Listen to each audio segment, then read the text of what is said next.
ધોરણ 10નું પરિણામ ટૂંક સમયમાં જાહેર થવાનું છે, ત્યારે ધોરણ 10 પછી શું તે પ્રશ્ન વાલીઓને મૂંઝવતો હોય છે. તો જૂનાગઢની નોબલ યુનિવર્સિટીના રજિસ્ટ્રાર ડોક્ટર જય તલાટીએ આ અંગે ગુજરાત ન્યૂઝના દર્શકોને માહિતી આપી હતી. ધોરણ 10 પછી કારકિર્દીની પુષ્કળ તકો રહેલી છે. ધોરણ 10 પછી 11-12 કોમર્સ, આર્ટ્સ કે સાયન્સ, આ ઉપરાંત ડિપ્લોમા અભ્યાસક્રમો લગભગ 263 જેટલી બ્રાન્ચમાં થઈ શકે છે. જેમ કે ડિપ્લોમા એન્જિનિયરિંગ છે. ડિપ્લોમા એન્જિનિયરિંગમાં પણ mechanical, civil, electrical, computer, IT, automobile જેવી અલગ અલગ શાખાઓ હોય છે. આ ઉપરાંત ડિપ્લોમા ઇન વોકેશન, જેની અંદર વિદ્યાર્થીઓ banking, finance, HR, marketing, digital marketing, health care આવા વિકલ્પો પસંદ કરી શકે છે.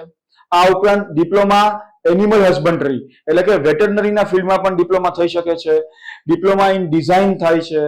આવા ઘણા બધા અલગ અલગ વિકલ્પો છે, જેની અલગ અલગ એડમિશન પ્રોસિજર હોય છે. દરેક કોર્સમાં ગવર્મેન્ટ તરફથી અલગ અલગ સ્કોલરશિપ મળતી હોય છે.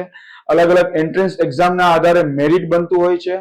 આ વિશેની તમામ માહિતી ધોરણ 10 અને 12 પછીના તમામ કોર્સની એડમિશન પ્રોસેસની વિશેષ માહિતી મેળવવા માટે નોબલ યુનિવર્સિટીના એડમિશન સેલનો રૂબરૂ સંપર્ક કરવો અથવા તો સ્ક્રીન ઉપર આપેલા નંબર ઉપર ફોન કે વોટ્સએપથી પણ વધુ માહિતી મેળવી શકાય છે.